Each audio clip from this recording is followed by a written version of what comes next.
Você com certeza já ouviu falar dela, uma mulher de beleza e poder imensurável. Rainha do Egito Antigo, uma figura muito intrigante para os estudiosos atuais. Uma das personalidades mais conhecidas da história, se destacando como estrategista, determinada, inteligente, de grande astúcia e de fortuna desmedida. Tudo o que sabemos sobre ela é registrada por alguns historiadores, como Diocrácio, Plutarco, Tácito e Sueton. E se você quer saber mais sobre a incrível vida dessa pessoa, já deixa o like e se inscreve para não perder nenhum vídeo. Ah, e me segue lá no Instagram que eu vou postar mais algumas curiosidades por lá.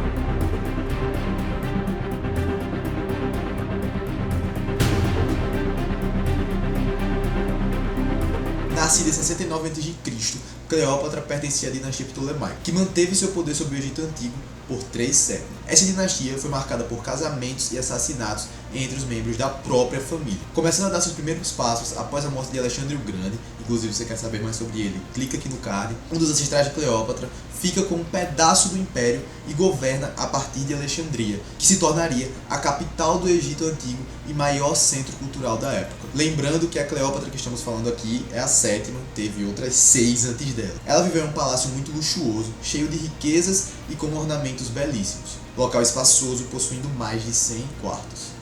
Com diversos jardins em suas paisagens, o local chegou a ser o mais luxuoso palácio de todo o Mediterrâneo. Ela recebeu uma educação primorosa, sendo capaz de falar cerca de 7 para 8 línguas, o que ajudava em acordos e estratégias políticas, sendo a única da linhagem ptolomaica a falar egípcio, pois na corte a língua real era o grego. Possuía 2 irmãos e 2 irmãs.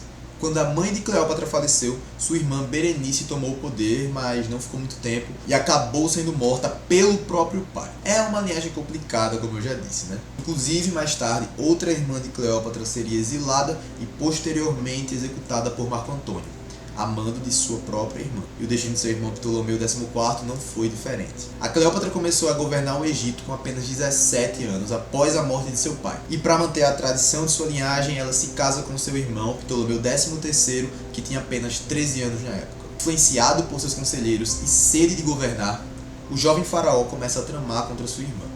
Percebendo as movimentações de seus conspiradores, ela começa a demonstrar seus traços de estrategista e reforça seus laços com os romanos, pois seriam grandes aliados no caso de uma guerra civil, tendo Pompeu como seu principal aliado. Tais manobras fizeram ela ser acusada de traição e foi obrigada a fugir de Alexandria com apenas 21 anos, indo para a Síria e lá formando um exército que seria utilizado contra seu irmão. Antes que Ptolomeu pudesse atacar Cleópatra, chega a notícia de que Pompeu, que rivalizava com Júlio César, estava a caminho das terras egípcias e esperava ser bem recebido, já que foi amigo de seu pai. Pompeu, que em tempos foi um grande general romano, agora estava fugindo para o Egito após derrotas contra Júlio César na Grécia.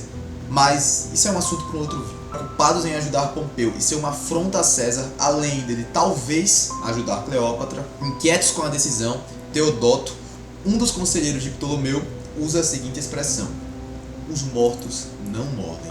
A ideia era se livrar de Pompeu e se aliar a César. Chegando no Egito, logo assassinaram de maneira brutal e sangrenta, arrancando sua cabeça. Quando César foi buscar seu oponente, os egípcios mostraram sua cabeça, que ficou horrorizado com tamanha barbaridade. Pediu permissão para desembarcar com sua vanguarda, solicitando um encontro com o rei e a rainha do Egito. Ptolomeu havia retornado do exército que enviou para capturar Cleópatra. Sabendo que corria perigo, ela decide colocar em prática um plano para se encontrar com Júlio César. Segundo a história conta, com a ajuda de um mercador siciliano chamado Apolodoro, ela navega por 8 dias no Nilo, até que, chegando em Alexandria, ela se esconde em uma caixa de guardar papiro, na qual seus cúmplices levam e deixam no quarto de Júlio César. Ela sabia a importância de ter César como seu aliado, pois seria mais fácil retomar o poder, e com a morte de seu antigo aliado, César tinha uma péssima impressão de Ptolomeu, convencendo César de que ela era ideal para governar o Egito, fazendo com que se inicie ali uma relação amorosa. Isso enfureceu Ptolomeu, que declarou guerra a Júlio César, que contava com apenas uma fração de seu exército, que toma uma postura defensiva. Tal evento ficou marcado como o Cerco de Alexandria. Mesmo em inferioridade, Os homens de César conseguem uma vitória impressionante e na Batalha do Nilo, Ptolomeu morre afogado nas águas do rio. Com César, Cleópatra tem um filho que ficaria conhecido como Cesário. O apoio de Júlio foi necessário para consolidar o poder de Cleópatra. Nisso, ele volta para Roma, enquanto Cleópatra reinava sobre o Egito. Aparentemente, tudo parecia certo. O Egito prosperava e Alexandria passava por um boom cultural financiado pela Cleópatra. Mas uma grande reviravolta estava por vir. Ela vai para Roma e fica na mansão de Júlio, que estava no auge do seu poder. Porém, Roma ainda nem se comparava com a Alexandria do Egito Ptolemaico. César se tornaria um ditador e começam a tramar contra sua vida e o assassinam. Marco Antônio, braço direito de César, caça os conspiradores e lê o testamento de César em praça pública, que nele não constava seu filho com Cleópatra, e sim Otaviano como seu sucessor. Logo, Roma não se torna mais um local seguro para Cleópatra e ela volta para Alexandria. Um encontro muito marcante entre Cleópatra e Marco Antônio ocorreu em 41 a.C., na cidade de Tarso, na atual Turquia. Ela chegou no local combinado numa embarcação deslumbrante.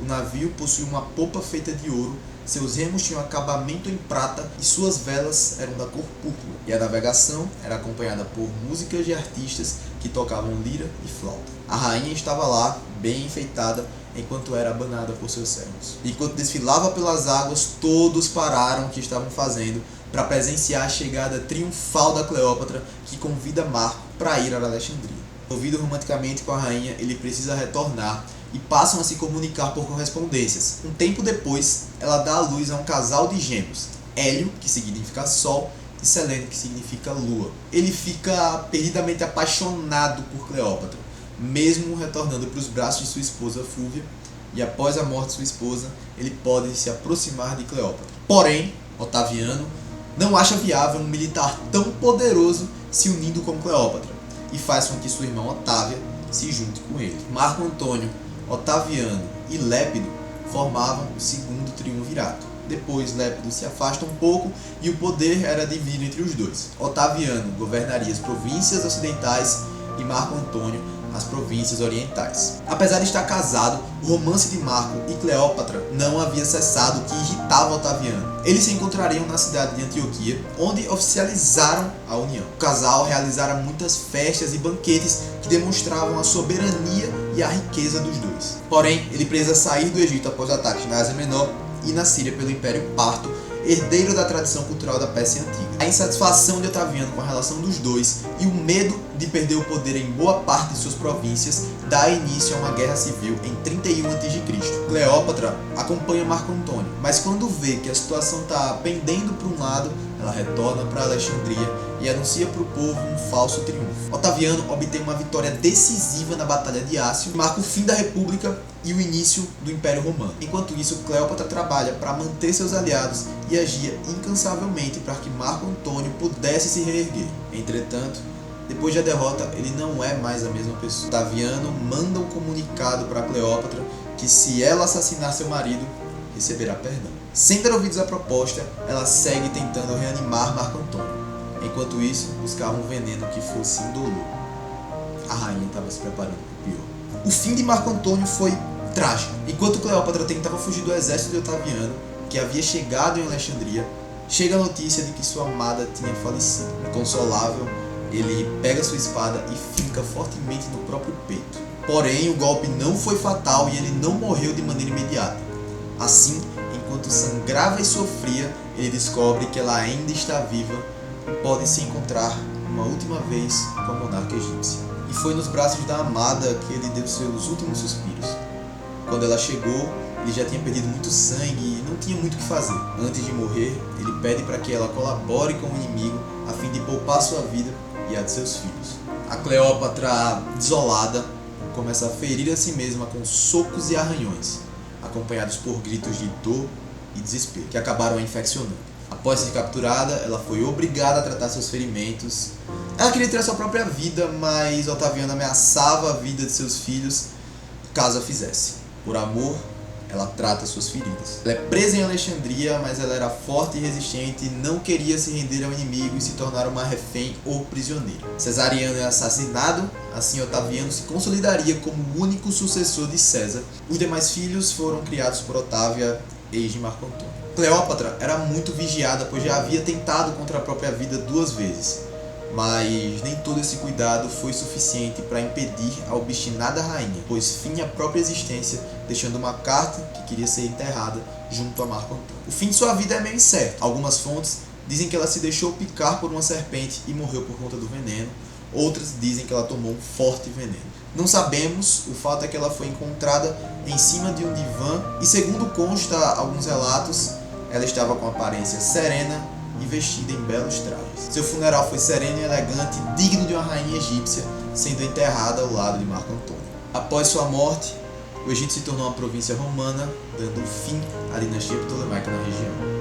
Bom, revisitamos a vida extraordinária de Cleópatra, cujo legado transcende o tempo e continua a cativar as pessoas. Ela foi muito mais do que uma rainha do Egito, foi uma estrategista astuta, uma líder carismática e uma figura culturalmente influente. Seu reinado foi marcado por conquistas notáveis, alianças políticas intrigantes e tragédias pessoais que ecoam pela história. No entanto, a sua verdadeira grandeza reside na maneira como desafiou as normas de seu tempo.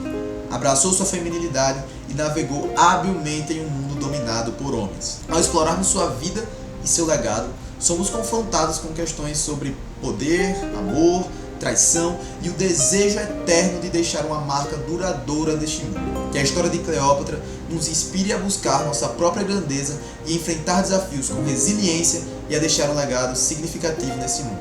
Que sua memória continue a nos emocionar e nos motivar a buscar a verdade, a justiça e a beleza em nossas próprias vidas.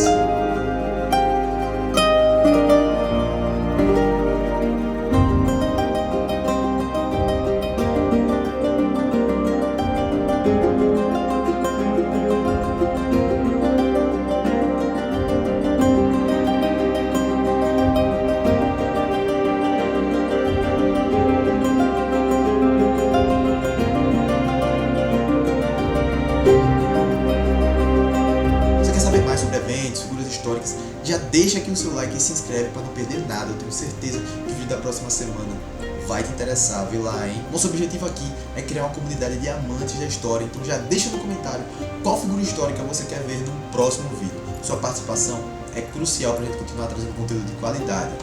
Muito obrigado, viu? Valeu!